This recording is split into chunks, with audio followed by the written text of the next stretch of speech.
નમસ્કાર ગુજરાત. આજના મુખ્ય સમાચાર પર નજર કરીએ તો હવે ગામડામાં 45 દિવસે મળશે ગેસ સિલિન્ડર. તો ગુજરાત સરકારના બે મોટા નિર્ણયો. તો આજે ખાતામાં આવશે 2000 રૂપિયા, તો 2500 રૂપિયામાં ગેસ સિલિન્ડર. અને મિત્રો જાણીશું આજના 15 મોટા સમાચાર.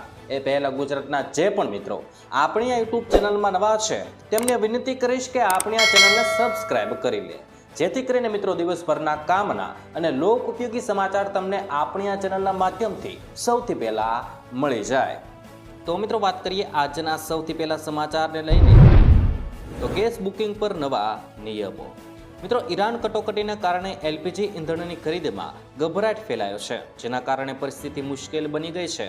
અને મિત્રો આ દરમિયાન કેન્દ્ર સરકારે ગઈકાલે પોતાના નિર્ણયમાં સુધારો કર્યો છે. સરકારે ગ્રામીણ વિસ્તારો માટે 2 સિલિન્ડર વચ્ચે બુકિંગ અંતરાલ એટલે કે સમય 45 દિવસ સુધી લંબાવ્યો છે. આનો અર્થ એ થયો કે ગ્રામીણ વિસ્તારો એટલે કે મિત્રો ગામડામાં રહેતા લોકો બીજા સિલિન્ડર માટે બુકિંગ સમય 45 દિવસનો રહેશે. જોકે શહેરી વિસ્તારોમાં આ સમય 25 દિવસનો જ રહેવાનો છે. ત્યાર પછી મિત્રો મહત્વના સમાચાર વિશે આગળ વાત કરીએ તો ગુજરાત સરકારનો બીજો મોટો નિર્ણય.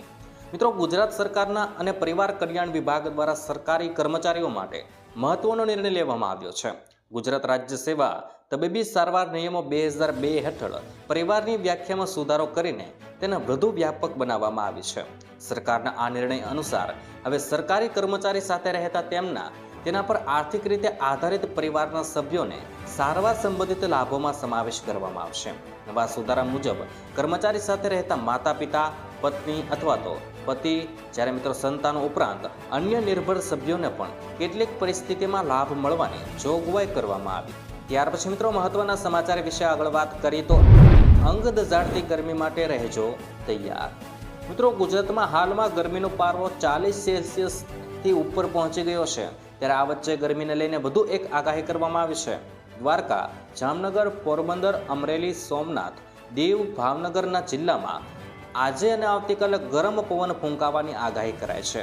સુરેન્દ્રનગરમાં 41.5, કેશોદમાં 40.7, દીવમાં 40.7, ભુજમાં 39.4, પોરબંદરમાં 40.2, વેરાવળમાં 40.6, મહુવામાં 40.4 અને અમરેલીમાં 40.8 અને નલિયામાં 36.2 ડિગ્રી તાપમાન નોંધાયું છે. ત્યાર પછી મિત્રો મહત્વના સમાચાર વિશે આગળ વાત કરીએ તો દેશભરમાં હાહાકાર અને કાળાબજારી. મિત્રો ઈરાન ઇઝરાયલ યુદ્ધને કારણે દેશમાં એલપીજીની અછત સર્જાઈ ગઈ છે. સરકારના દાવા સામે જમીન પર સ્થિતિ વિપરીત છે. યુપી, બિહારમાં પોલીસ સુરક્ષા હેઠળ ગેસ વિતરણ થઈ રહ્યું છે, જ્યારે રાજસ્થાનમાં 1911નો સિલિન્ડર 2500 રૂપિયામાં વેચાઈ રહ્યો છે.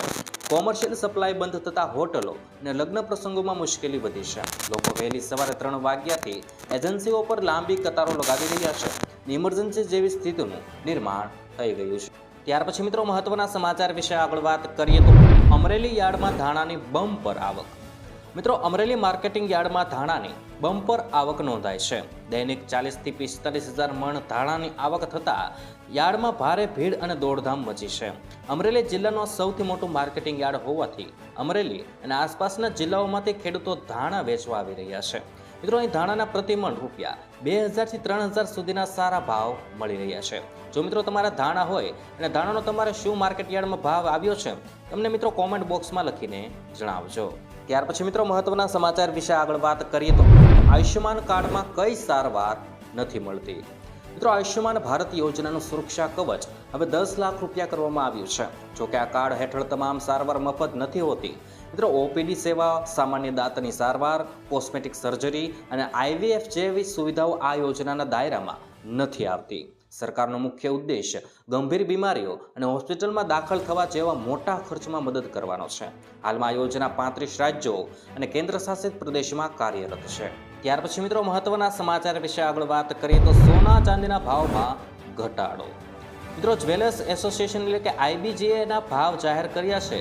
જે મુજબ 24 કેરેટ સોનાના ભાવમાં 606 રૂપિયાનો ઘટાડો નોંધાયો છે અને ભાવ 1,59,624 રૂપિયાના સ્તરે જોવા મળ્યો છે, જે લાસ્ટ સેશનમાં 1,60,230 રૂપિયા પર બંધ થયો હતો.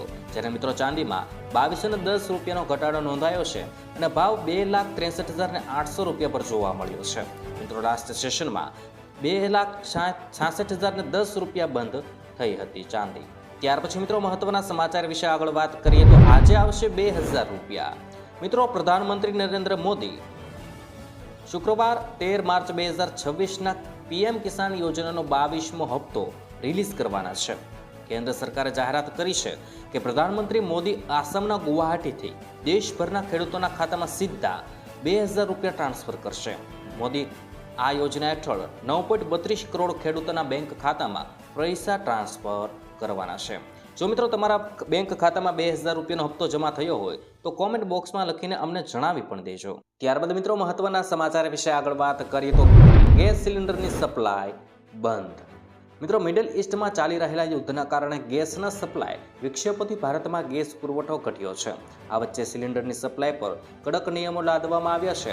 હવે હોટલ સંચાલકોને 19 કિલોના કોમર્શિયલ ગેસ સિલિન્ડરની સપ્લાય કરવામાં આવશે નહીં. ગેસ સિલિન્ડરની સપ્લાય બંધ થવાના અહેવાલથી હોટલ રેસ્ટોરન્ટ માલિકોમાં ચિંતાનો માહોલ છે. જો ગેસ સિલિન્ડર નહીં મળે તો હોટલ રેસ્ટોરન્ટ બંધ થવાની ચિંતા સતાવી રહી છે. ત્યાર પછી મિત્રો મહત્વના સમાચાર વિશે આગળ વાત કરીએ તો હવે પોલીસ કર્મીઓને મળશે વધુ સુવિધા. મિત્રો દેશના ઇતિહાસમાં પ્રથમ વખત ગુજરાતમાં પોલીસ પરિવારો માટે એક સાથે 20,400થી વધુ નવા આવાસોને મંજૂરી આપવામાં આવી છે. તેમ જણાવતા નાયબ મુખ્યમંત્રીએ કહ્યું છે કે પોલીસ કોન્સ્ટેબલ અને જેલ સિપાહીઓ માટેના જૂના 1 BHK મકાનોના નિયમને બદલીને હવે સુવિધાયુક્ત 2 BHKના આવાસો આપવાનો ઐતિહાસિક નિર્ણય કર્યો છે. પોલીસ આવાસ નિગમ દ્વારા અત્યાર સુધીમાં પોલીસ પરિવારોને 45,000થી વધુ આવાસ સોંપી દેવાયા છે. હાલ 2,604 કરોડના ખર્ચે નવા 8,104 આવાસો તૈયાર થઈ